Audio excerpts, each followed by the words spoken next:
Hello and welcome to Plus TV Africa. My name is Felicity Ezewike with the news on the hour. President Muhammadu Buhari is expected in Jos Plateau State today over the recent killings in different parts of the state. The president is also expected to direct the installation of a military operations base in Mahanga, Barinkin-Ladi local government area of the state, a location which is suspected to be one of the strongholds of the Fulani militia. The death toll of the attack by headsmen in Dorowa Babuje in Manju local government area on Monday, while the vice president visited, has risen to 15, with bodies of victims recovered from the bush in the early hours of Tuesday. Meanwhile, Plateau women are planning to embark on a peaceful protest over the killings in the state. Meanwhile, the federal government has announced that it will release 10 billion naira towards the rehabilitation and relocation of farmers who have been displaced from their ancestral homes in Plateau State. Vice President Yemi Osibanjo, who made the announcement Monday night after a closed-door meeting with warring communities in Jos, also said NEMA has been instructed to ensure that relief materials are provided wherever they are needed. Osibanjo further revealed details of the meeting with the affected people, saying they discussed medium and long-term solutions to the recurrent clashes. He said suggestions on how to deal with the issue of insecurity were made and that government will look at ways to implement the suggestions. The vice president assured that justice will be done for the many victims of the clashes. Justice Binta Inyako has rejected the request by Ifeanyi Ejiofor, counsel to Senator N.I.N Abaribe, for his release. According to the judge, the appeal for Abaribe's release was rejected because the arrest was not ordered by her. Senator Abaribe, who is one of the shorties for Nnamdi Kanu, the missing leader of the indigenous people of Biafra, had been instructed to produce the IPOB leader or go to jail. The senator was arrested by Department of State Services operatives on June 22 and is yet to be charged to court for any crime. The Code of Conduct Bureau, CCB, has been called upon to make the National Identification Number, NIN, a basic requirement for asset declaration. The call was made by the Director General of the National Identity Management Commission, NIMC, Mr. Aliyu Aziz, at a one-day Code of Conduct sensitization workshop at the Commission's headquarters in Abuja.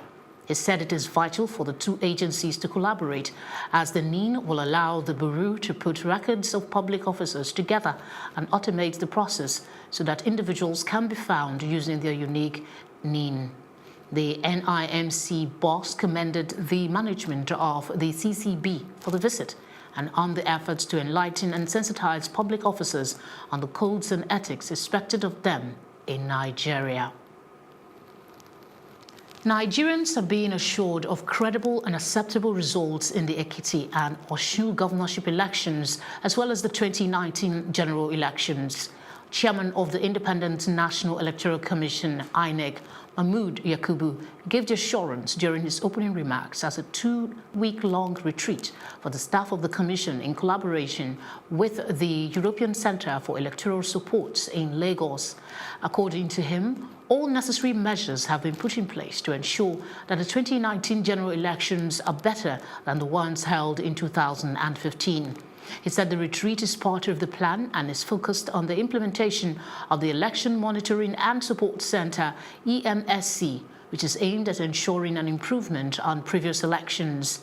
The INEC boss expressed confidence that the EMSC, which is an integration of the election management system, election risk management and electoral operations and support center, would make the conduct of subsequent elections better due to the potential to ensure real-time solutions to election challenges.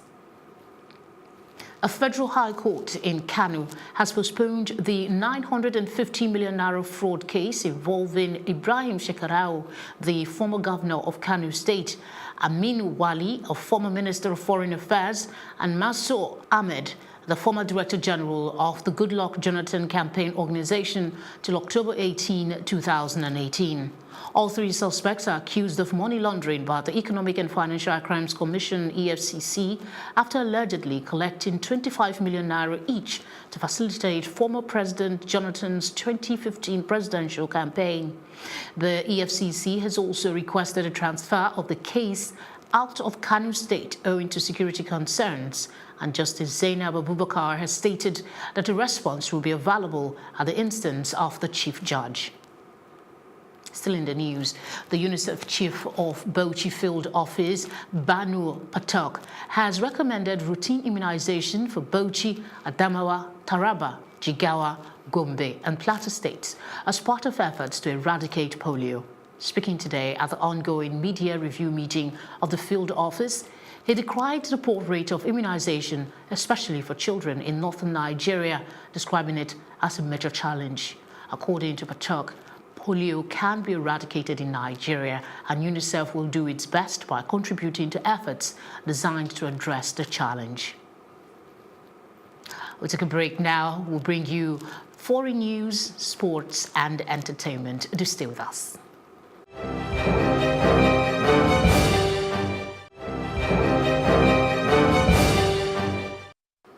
Thanks for staying with us. On the foreign scene, Donald Trump's travel ban, which according to some targets people from several Muslim-majority countries, has been upheld by the U.S. Supreme Court. Chief Justice John Roberts, in his ruling, said the travel ban was squarely within the scope of presidential authority. Shortly after the Supreme Court released this decision, President Donald Trump was quick to share the news from his Twitter account. The Supreme Court's decision in a 5-4 ruling effectively nullifies the lower court's earlier judgment that the ban was unconstitutional. The ban prohibits most people from Iran, Libya, Somalia, Syria, and Yemen from entering the U.S. After months of debate, a bill ratifying Britain's decision to leave the European Union has become law. The announcement was made by the Speaker of Parliament, John Bercow, amid cheers from Conservative Party lawmakers.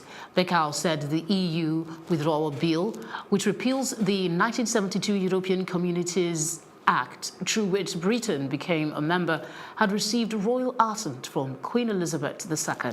The bill transfers decades of European law onto British statute books in a bid to avoid any legal disruption.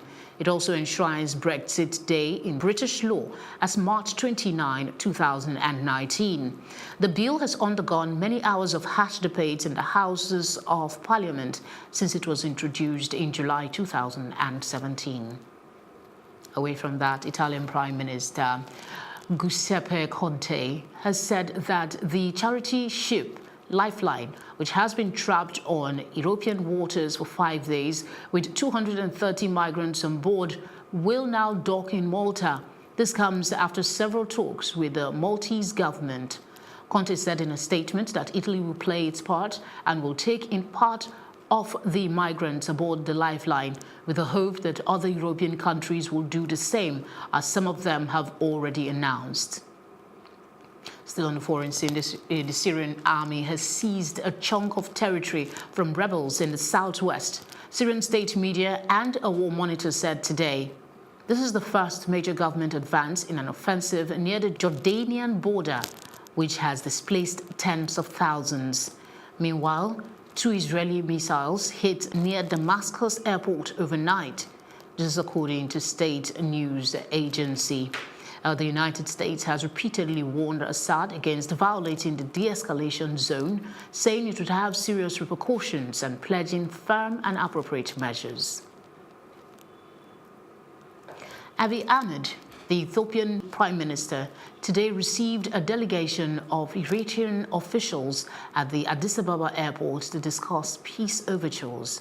Prime Minister Ahmed said this month he was ready to honor all the terms of a peace deal that ended the country's 2-year conflict. President Isaias Afwerki of Eritrea said he was open to Ethiopia's positive step and sent his first official delegation to Addis Ababa for the first time in over 2 decades. This has raised hopes of a breakthrough in one of Africa's most intractable military standoffs.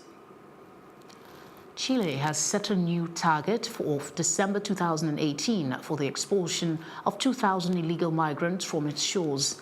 President Sebastian Pinera's right-wing government announced Monday that the move was part of a new immigration plan to deal with the growing migrant concerns. According to the country's Interior Ministry, foreigners with criminal records are top on the list, followed by those serving prison time once they're done with their sentences. A third group includes migrants who do not complete the regularization process that was instituted by the government in April. Chile has, in the last 4 years, become one of Latin America's top destinations for migrants. The Greek coalition government's majority fell to 152 out of the possible 300-seat parliament after a member of the right-wing Independent Party made a shock resignation. Greece has been in an ongoing dispute with Macedonia since 1991 over the former Yugoslav Republic name. The Greek government has argued it could imply territorial claims over the Greek province of Macedonia and an appropriation of ancient Greek culture and civilization. The lawmakers had openly disagreed with leftist Prime Minister Alexis Tsipras over a settlement he spearheaded to end a long-running dispute with Macedonia over the name of the Balkan state. And in business, due to the high level of uncertainty regarding Libyan oil exports, oil prices rose today. Libya, which is a member of the Organization of Petroleum Exporting Countries, has left traders filled with fear as they claim prices were driven higher as a result of the uncertainties.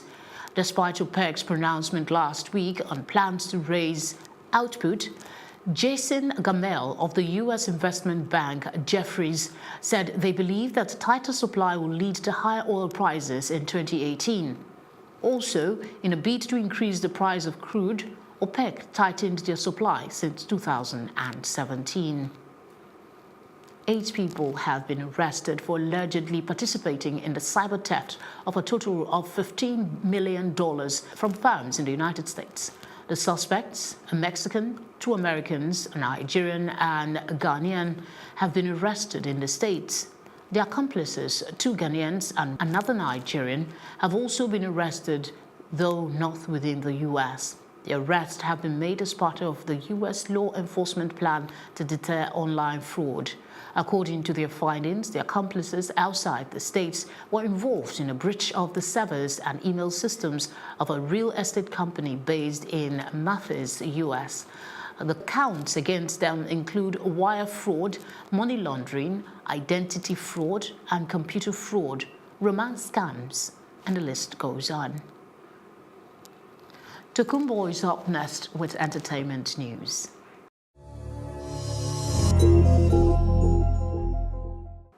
In entertainment, American singer, songwriter and actor Tom Morello is to perform in Sweden after emergency surgery of his fractured hand. The actor shared the shocking image of his hand being operated after the injury he sustained while he was playing his guitar. He said, "My playing hand was fractured on Thursday and the surgery is happening today." The picture highlighted a metal implant being placed in Morello's hand, and he said, "I will be joining Prophets of Rage for a planned show at Gröna Lund amusement park in Sweden, regardless of the hand injury," Tom Morello said. Popular actress and wife of the veteran musician Two-Face Idibia, who has been off the movie scene for a while, is back, this time not as an actress but as a movie producer. According to her, she began her movie production on the 25th of June and is currently at the location of the movie. She has, however, so far kept the cast of the movie under wraps. Her fans are definitely looking forward to this movie. Popular British singer-songwriter Ed Sheeran will be touring South Africa for the first time in 2019. And for the big concert, the musician will be performing at the First National Bank Stadium in Johannesburg on the 23rd of March and the Cape Town Stadium on the 27th of March 2019. The star is described as one of the world's most successful and talented musical talents and has been selling out in stadiums across the globe. Ed Sheeran reportedly sold about 1.1 million tickets in the UK alone during his last Divide tour. He has also been announced as the International Federation of the Phonographic Industry's best-selling global recording artist. American rapper and entrepreneur Rick Ross is in the midst of a child support war with his ex-girlfriend Tia Kemp. She took Rick Ross to court last year, claiming that the rapper could pay more than what he currently gives her per month, which is $1,950, to raise their son, William. The single mother apparently advised the entrepreneur to pay her more money per month and asked for $2,800 per month. According to reports, Ross and Kemp have now settled the child support issue, but the agreement made will not be made public. The settlement was apparently reached in mediation, and the rapper has decided to deposit the money straight into Kemp's bank account. And that's it on entertainment news. Up next is Udoka with the sports news.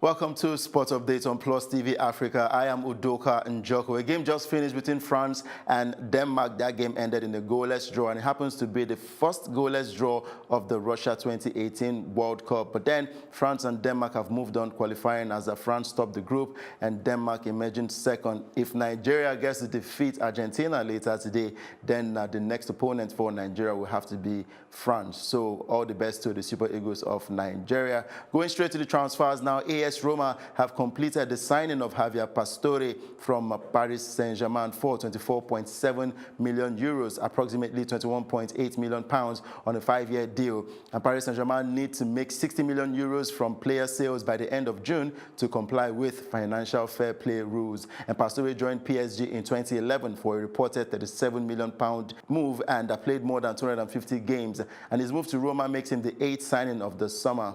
And Liverpool striker Danny Ings is set to leave the club this summer in order to secure first-team football. And Ings has had loads of injury worries since he joined the Reds from Burnley for £8 million in 2015, although he still has 2 seasons left on his contract, and the 25-year-old has reached an agreement with Jurgen Klopp that will allow him to leave ahead of the new season. And for Danny Ings, he has one England cap and has scored 43 goals in 130 appearances for Burnley, and he has been working with a personal fitness trainer throughout the summer. Still talking about sports update now, Switzerland fans have started a crowdfunding appeal to pay the fines imposed on 3 Swiss players at the World Cup in Russia. Granit Xhaka, Xherdan Shaqiri, and Stefan Lichtsteiner were fined by FIFA for their double-headed eagle gesture and the celebrations in the win over Serbia. And Xhaka and Shaqiri were fined 10,000 Swiss francs, and Lichtsteiner was fined about £3,816. And the appeal raised more than $16,000 of its $25,000 targets within 18 hours. And the gesture made by the players symbolizes the Albanian flag, which carries the image of a double-headed eagle. And Xhaka and Shaqiri are ethnic Albanians from Kosovo, where a Serbian crackdown on the Albanian population ended with NATO military intervention in 1999. And the crowdfunding appeal was set up because the trial brought joy and happiness to all Swiss and Albanians across the globe. And organizers of the appeal said they would donate the money raised to charity if the Swiss Football Association rejects it. And that's it for Sports Updates on Plus TV Africa. I am Udoka Njoko. Back to you, Felicity Ezewike. Thanks, Udoka. I hope you find time to watch the match later today between Nigeria and Argentina. Tokumbo insists that we watch it. Thanks for watching. That's the size of the news this evening. My name is Felicity Ezewike.